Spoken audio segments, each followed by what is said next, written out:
Hi there, welcome to Press to Cook, and today I'm going to show you what to do if your rice cooker rice is too wet and how to prevent it from happening again. So why does your rice cooker rice turn out too wet sometimes?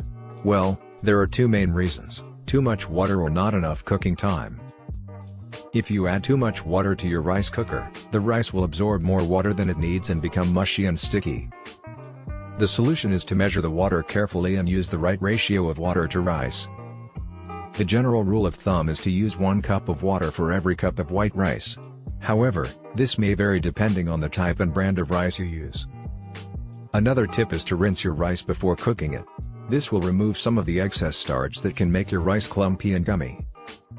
The second reason why your rice cooker rice may be too wet is not enough cooking time.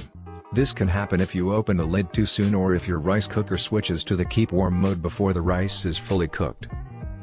The solution is to let your rice cooker do its job and don't peek inside until it's done.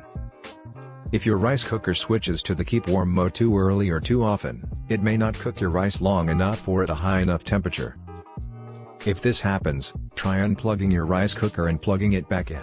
Or try using a different outlet or extension cord. So what do you do if you've already cooked your rice and it's too wet? Is there any way to save it? Well, yes. One thing you can do is to spread your wet rice on a baking sheet and bake it in the oven for about 10 minutes at 180 degrees Celsius or 350 degrees Fahrenheit.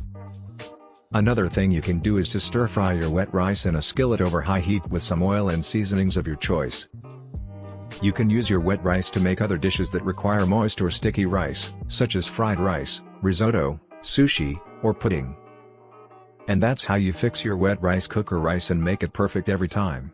Don't forget to visit my blog at presstocook.com for more kitchen appliance tips and the best deals.